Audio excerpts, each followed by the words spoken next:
Pernah tak anda rasa macam nak hilang akal selepas berbual sekejap dengan seseorang? Padahal baru sembang kosong pasal cuaca atau rancangan malam ni. Tapi hujung-hujung anda pula yang dipersalahkan atas segala masalah yang berlaku. Familiar tak situasi ni? Hari ini, kita akan bongkar satu taktik paling berkesan untuk tundukkan si narsisistik dan sekat terus pengaruh mereka daripada mengganggu mental anda. Saya janji, menjelang akhir video ini, anda akan memiliki satu senjata yang bakal mengubah aturan permainan ini sepenuhnya. Ramai yang sangka cara terbaik untuk lawan adalah dengan menyerang balik atau menunjukkan kemarahan. Tapi itu silap besar. Hakikatnya, anda hanya boleh menang dengan satu cara yang sangat halus dan tidak dijangka. Sebelum kita teruskan, cuba tulis di ruang komen. Pernah tak anda cuba bertekak dengan orang yang toksik dan apa kesudahannya? Jom kita tengok berapa ramai yang melalui pengalaman yang sama. Mari kita fahamkan puncanya terlebih dahulu. Sekarang ni, istilah narsisistik kerap sangat kita dengar di mana-mana. Tapi, narsisis bukan sekadar orang yang suka tengok cermin atau gila berselfie. Gangguan personaliti narsisistik yang sebenar adalah satu mekanisme pertahanan psikologi yang sangat kompleks. Di sebalik watak mereka yang manipulatif, sebenarnya wujud satu kekosongan jiwa yang sangat besar dan rasa rendah diri yang melampau. Untuk menutup rasa sakit itu, mereka mencipta satu ego palsu yang nampak hebat dan gah. Dan ego palsu ini sentiasa memerlukan makanan dari luar.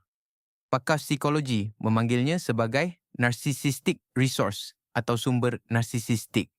Sumber itu adalah emosi anda, pujian anda, ketakutan anda, malah air mata anda. Mereka kenyang apabila berjaya membuatkan hidup anda tidak tenang. Sebaik sahaja anda sedar tentang hakikat ringkas ini, anda sebenarnya telah mengambil langkah pertama ke arah kebebasan yang sebenar. Jadi, jom kita lihat langkah-langkah praktikalnya. Peraturan pertama dan yang paling penting dikenali sebagai teknik batu kelabu. Bayangkan seketul batu kelabu biasa yang terbiar di tepi jalan. Adakah batu itu memberi apa-apa kesan pada emosi anda? Mesti tidak, kan? Malah, anda mungkin tak perasan pun ia ada di situ. Itulah cara anda perlu berdepan dengan si manipulator. Jadilah batu yang membosankan dan tidak menarik perhatian. Ini mematahkan tanggapan salah bahawa kita perlu sentiasa melawan atau bertekak untuk membuktikan kita benar. Seorang narsisistik sebenarnya sangat mahukan drama. Mereka mahu melihat anda menangis, marah atau bermati-matian membela diri. Apabila anda tidak lagi memberi reaksi tersebut, anda seolah-olah menyekat punca oksigen mereka. Contohnya, bayangkan seseorang mengejek rupa paras anda dengan kata-kata yang menyakitkan hati. Alih-alih menangis atau menjerit, anda hanya perlu angkat bahu dan jawab dengan nada yang sangat tenang. Mungkin betul juga kata kau. Itu sahaja, tanpa sebarang emosi. Ini akan melumpuhkan pihak lawan serta-merta. Sikap bosan, anda adalah perisai yang paling ampuh.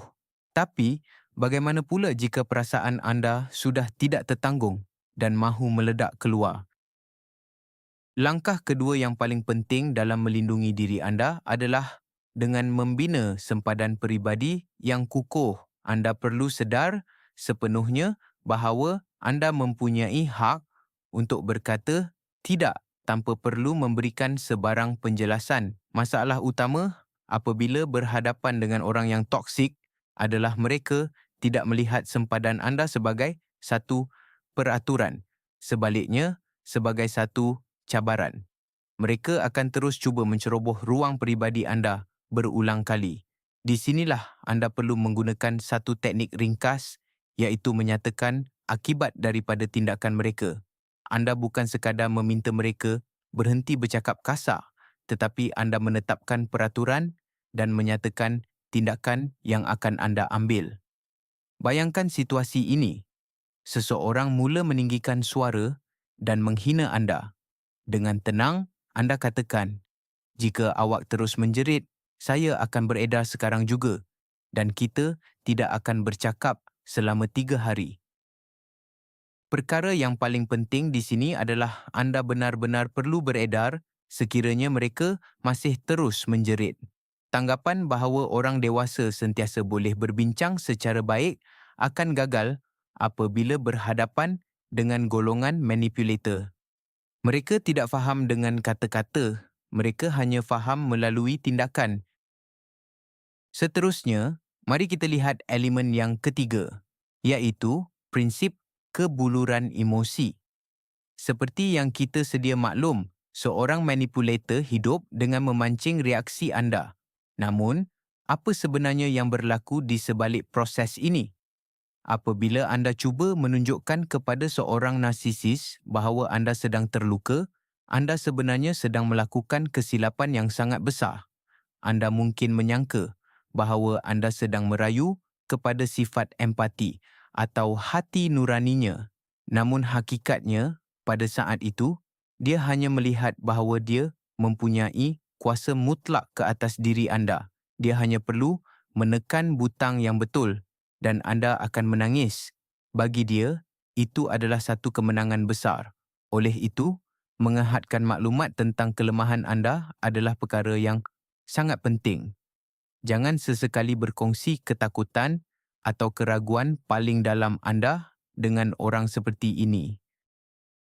Sebagai contoh, anda sedang bimbang tentang masalah di tempat kerja, lalu anda menceritakannya kerana mengharapkan sokongan. Percayalah, dalam masa beberapa minggu sahaja lagi, maklumat tersebut akan digunakan untuk menyerang anda pada saat anda paling rapuh. Dunia dalaman anda mestilah menjadi kawasan larangan yang tertutup sepenuhnya bagi mereka. Langkah keempat adalah menuntut semula hak anda terhadap realiti sendiri. Golongan narsisis ini memang pakar dalam memutarbelitkan fakta. Mereka boleh menipu di depan mata anda dengan begitu yakin hinggakan anda mula meragui kewarasan sendiri. Inilah yang dinamakan gaslighting. Taktik pertahanan yang paling utama adalah berhenti mencari pengesahan daripada si pelaku. Mari kita fahami satu hakikat.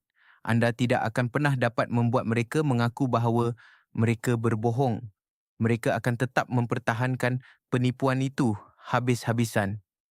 Jadi, apabila mereka berkata, itu tak pernah berlaku, awak cuma berhalusinasi, balaslah dengan tenang.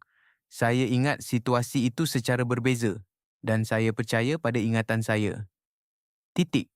Jangan berdebat, jangan bawa sebarang bukti.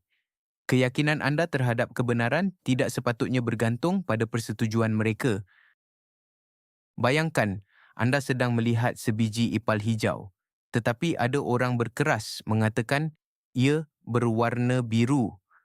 Anda tidak akan berdebat dengan orang yang tidak waras, bukan?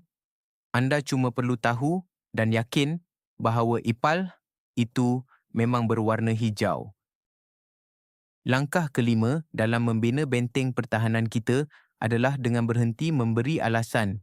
Dalam psikologi, terdapat satu peraturan emas yang dikenali sebagai singkatan JADE, iaitu jangan beri alasan, jangan bertelagah, jangan membela diri dan jangan memberi penjelasan berlebihan. Sebaik sahaja anda mula memberi alasan, secara automatik anda meletakkan diri anda di pihak yang bersalah. Itulah sebenarnya yang dicari oleh seorang manipulator.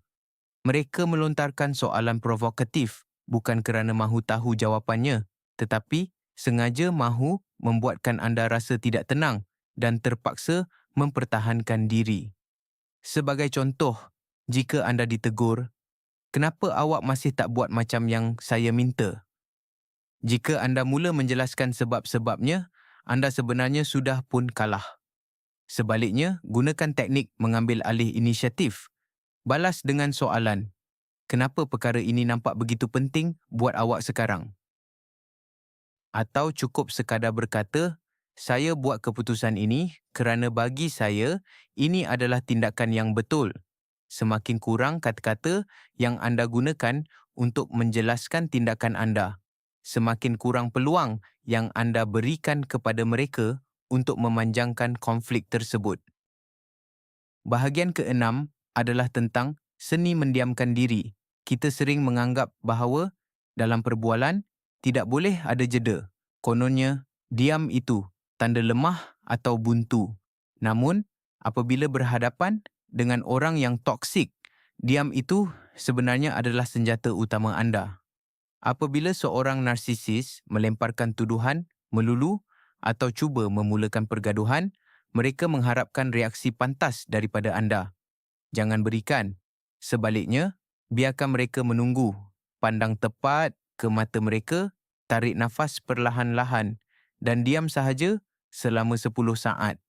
Percayalah, bagi seorang manipulator, 10 saat itu akan terasa seperti selamanya. Strategi mereka akan hancur. Pada saat itu, mereka akan mula merasa bodoh kerana kata-kata mereka hanya tergantung sepi, tanpa balasan. Bayangkan situasi ini. Seseorang berkata kasar kepada anda semasa makan malam keluarga. Daripada anda melompat marah, cuba letakkan garpu secara perlahan-lahan. Pandang wajahnya dalam diam, kemudian beralihlah kepada tetamu lain dan tukar topik perbualan. Inilah teknik tertinggi dalam menguasai psikologi lawan. Taktik ketujuh adalah tentang mengumpul fakta. Berdepan dengan sang manipulator, selalunya akan membuatkan kita rasa keliru dan sesat dalam kabus emosi yang tebal. Tugas anda di sini adalah untuk menjadi seorang pemerhati yang tenang dan objektif. Jika ia melibatkan urusan kerja, pastikan setiap persetujuan dicatat secara bertulis. Jika dalam hubungan peribadi pula, rajinkan diri untuk menulis diari atau buat nota ringkas di telefon selepas setiap perbualan penting. Tujuan nota ini bukanlah untuk dijadikan bahan bukti untuk bertekak dengan mereka. Kita semua tahu membuktikan kebenaran kepada si manipulator adalah satu usaha yang sia-sia. Fakta ini adalah untuk kegunaan anda sendiri. Apabila anda mula meragui diri sendiri dan terfikir, adakah aku yang terlalu sensitif? Buka kembali nota anda. Baca fakta-fakta yang telah anda tulis. Di situ, anda akan nampak dengan jelas bahawa masalahnya bukan pada anda. Ini akan membantu anda berpijak di bumi yang nyata. Fakta adalah penawar terbaik bagi segala racun emosi yang cuba disuntik ke dalam jiwa anda. Rahsia ke-8 adalah memahami mekanisme projeksi. Ini benar-benar akan mengubah cara pandang anda. Segala perkara buruk yang dilemparkan oleh si narsis tentang anda sebenarnya langsung tiada kaitan dengan diri anda. Dia sebenarnya sedang menggambarkan dirinya sendiri. Inilah yang dipanggil projeksi psikologi. Jika dia menuduh anda pentingkan diri, itu bermakna pada saat itu, dialah yang sebenarnya sedang bersikap sedemikian. Namun dia tidak mampu mengakuinya. Jika dia menjerit bahawa tiada sesiapa yang mahukan anda, sebenarnya itulah ketakutan paling dalam yang dia sendiri rasakan. Apabila anda sedar akan hakikat ini, anda tidak akan lagi mengambil hati setiap penghinaannya. Contoh mudah, dia menggelar anda seorang yang tidak stabil atau histeria tepat pada saat dia sendiri sedang mengamuk dan hilang kawalan. Tugas anda pada waktu itu adalah melihatnya seperti seorang kanak-kanak kecil yang sedang ketakutan dalam gelap. Bisikkan pada hati anda, ini bukan tentang aku. Ini tentang kesakitan yang ada dalam dirinya. Dengan cara ini, kata-katanya tidak akan lagi mampu menyakiti anda. Langkah ke-9 dalam strategi kita adalah menangani taktik word salad atau bicara berbelit. Ini adalah helah kegemaran para manipulator. Mereka akan bercakap panjang lebar, melompat dari satu topik ke topik yang lain, malah membangkitkan semula isu lama yang sudah bertahun-tahun berlalu. Tujuannya hanya satu, untuk mengelirukan anda dan mengalih perhatian daripada punca masalah yang sebenar. Ramai yang percaya kita perlu mendengar dengan teliti untuk memahami seseorang. Tetapi dalam situasi ini, peraturan itu tidak terpakai. Sebaik sahaja anda sedar perbualan mula melalut dan anda sudah hilang punca. Gunakan teknik rekod rosak. Kembali kepada isu asal.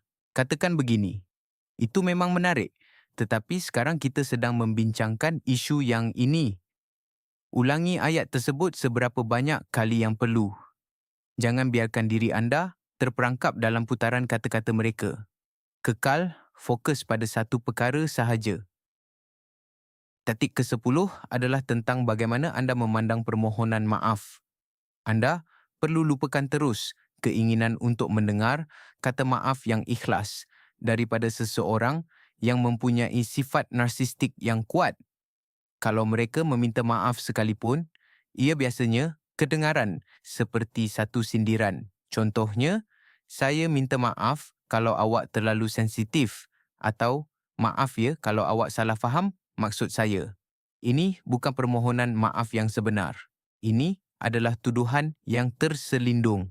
Taktik anda di sini adalah berhenti menuntut rasa kesal daripada mereka. Anda tidak akan pernah mendapat keadilan dalam sistem nilai mereka. Sebaik sahaja anda melepaskan ilusi ini, hidup anda akan terasa 1000 kali lebih tenang. Terimalah hakikat ini, orang sebegini tidak akan sesekali mengaku bertanggungjawab atas perbuatan mereka. Menyedari hakikat yang pahit, ini akan membebaskan tenaga dalaman anda yang selama ini habis dibazirkan untuk pertelingkahan yang tidak berkesudahan. Langkah ke-11 adalah menangani rasa bersalah anda. Golongan narsisistik ini ibarat pakar bedah yang cukup mahir. Mereka tahu tepat di mana titik paling sensitif dalam hati nurani anda. Mereka akan menekan butang rasa tanggungjawab, simpati, malah menggunakan ikatan kekeluargaan untuk memanipulasi anda. Sangat penting untuk anda bezakan antara rasa bersalah yang sebenar, iaitu apabila kita betul-betul melakukan kesalahan dengan rasa bersalah toksik yang sengaja dipaksakan ke atas anda. Cara terbaik untuk menguji diri adalah dengan bertanya, adakah saya sedang melanggar undang-undang atau prinsip moral yang besar? Jika anda hanya sekadar menolak untuk meminjamkan wang atau tidak mahu melakukan aktiviti luar pada satu-satunya hari cuti anda tidak bersalah sedikit pun. Itu adalah hak anda. Apabila rasa bersalah yang menyesakkan itu mula timbul, katakan pada diri sendiri, berhenti. Ini bukan suara hati saya. Ini adalah program orang lain. Anda berhak untuk mengutamakan keselesaan dan ketenangan diri sendiri. Ingat, menjaga kepentingan diri tidak sesekali menjadikan anda orang yang jahat. Bahagian ke-12 membincangkan tentang penerimaan realiti sepenuhnya. Kita sering terperangkap dalam pemikiran bahawa jika kita menjadi insan yang sempurna atau mencurahkan kasih sayang yang melimpah ruah, seseorang itu akan berubah. Ini adalah satu kesilapan yang sangat besar dan berbahaya. Bayangkan anda sedang cuba mengajar seekor kucing untuk menyalak. Anda boleh menghabiskan masa bertahun-tahun.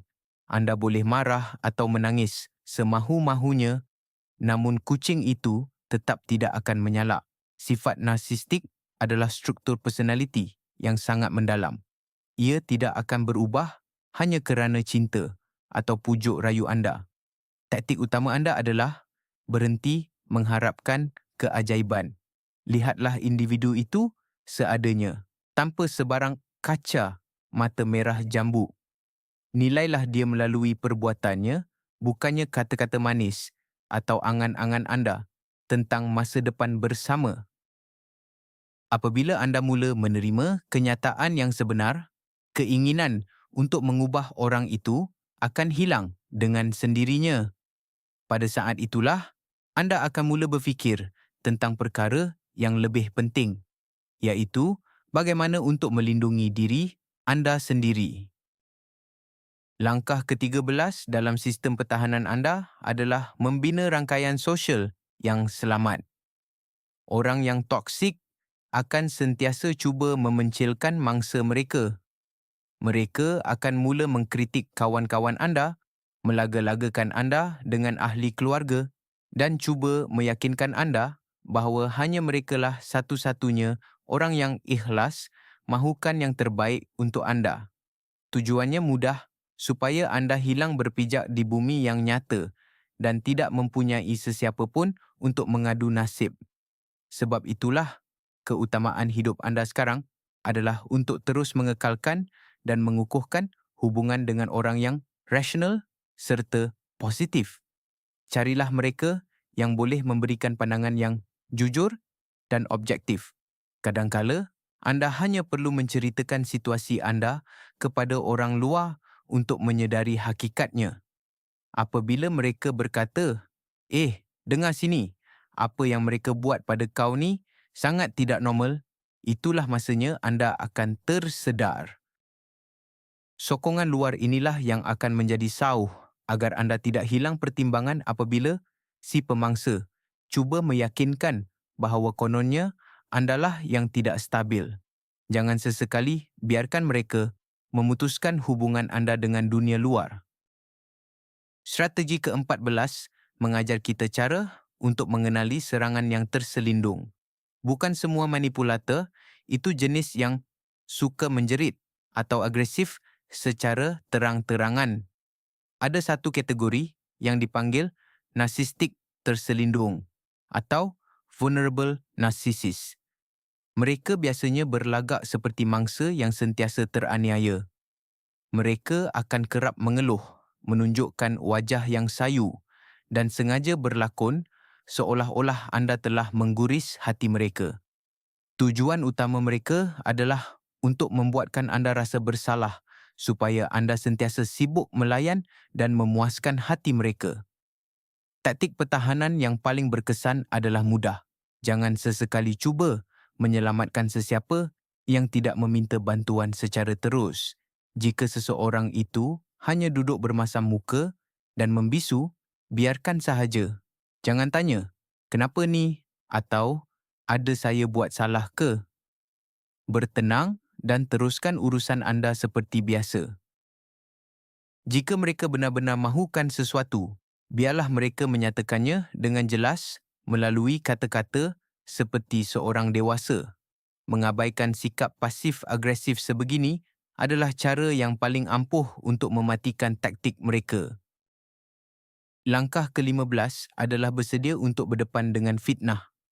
Apabila seorang narsis sedar yang mereka sudah hilang kawalan ke atas diri anda, mereka akan mula menggunakan taktik yang paling kotor. Mereka akan mula bercerita kepada semua kenalan tentang betapa buruknya diri anda. Dalam dunia psikologi, ini dikenali sebagai smear campaign atau kempen memburuk-burukkan mangsa. Kesilapan terbesar yang anda boleh lakukan pada waktu ini adalah dengan terhegeh-hegeh. Cuba membuktikan kepada semua orang yang anda adalah orang yang baik. Perbuatan ini hanya akan menampakkan rasa tidak yakin dalam diri anda. Taktik yang sepatutnya anda guna, kekal tenang sepenuhnya. Ingat, mereka yang benar-benar mengenali dan menghargai anda tidak akan sesekali mempercayai cerita dongeng tersebut. Dan mereka yang begitu mudah percaya kepada gosip jahat itu sebenarnya adalah orang-orang yang tidak anda perlukan pun dalam hidup. Biarkanlah sampah itu membuang dirinya sendiri dari hidup anda. Diam anda yang penuh maruah di tengah-tengah fitnah yang penuh histeria akan sentiasa membuktikan kebenaran dengan lebih kuat berbanding sebarang penjelasan. Perkara ke-16 menyentuh tentang kemandirian anda. Apa jua bentuk pergantungan, sama ada dari segi kewangan, tempat tinggal mahupun emosi, hanyalah seperti tali pengikat di tangan si pemanipulasi. Jika anda berada dalam hubungan yang toksik, matlamat utama anda adalah untuk berdikari sepenuhnya. Mulakanlah menabung, biarpun dalam jumlah yang kecil. Cari peluang untuk menjana pendapatan sampingan dan asah semula kemahiran profesional anda. Perasaan bahawa anda mampu untuk bangun dan melangkah keluar pada bila-bila masa memberikan satu kekuatan dalaman yang luar biasa. Kekuatan ini akan terpancar secara semula jadi tanpa perlu kata-kata. Apabila si pelaku sedar bahawa anda tidak lagi bergantung hidup kepadanya, pengaruhnya terhadap anda akan mula hilang. Ingatlah, kebebasan adalah tunjang utama untuk anda menjadi kuat dan tidak mudah dipermainkan dalam mana-mana hubungan yang toksik. Taktik ke-17 adalah keluar dari permainan. Ramai orang, apabila menyedari mereka sedang berhadapan dengan seorang narsis, mula berfikir untuk membalas dendam. Mereka membaca pelbagai buku psikologi semata-mata untuk belajar cara memanipulasi semula dengan harapan dapat menewaskan si narsis dalam permainannya sendiri. Namun, sedarlah bahawa ini adalah jalan buntu. Anda tidak akan pernah dapat mengalahkan seorang penipu di meja judi kerana bagi dia, itu adalah tujuan hidupnya. Manakala bagi anda, ia hanyalah satu gangguan kecil. Apabila anda cuba membalas dendam, anda sebenarnya terus menyalurkan tenaga kepadanya. Fikiran anda sentiasa terikat pada dia. Kemenangan yang sebenar bukanlah terletak pada siapa yang mendapat kata-kata terakhir, tetapi apabila anda hilang minat sepenuhnya terhadap individu tersebut. Saat anda sudah tidak peduli lagi tentang apa yang dia fikirkan, apa yang dia lakukan, atau bagaimana dia menjalani hidupnya, itulah waktunya anda benar-benar menang. Jangan terjebak dalam permainan mereka.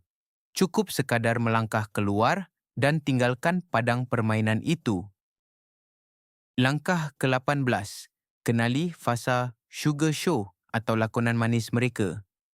Anda perlu bersedia kerana selepas dia berkasar atau apabila anda mula menjauhkan diri, si manipulator ini secara tiba-tiba boleh berubah menjadi insan yang paling sempurna.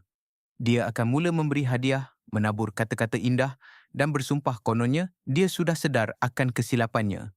Ingat, ini bukan tanda dia menyesal. Ini hanyalah taktik untuk menarik anda masuk semula ke dalam kitaran toksik tersebut. Strateginya mudah.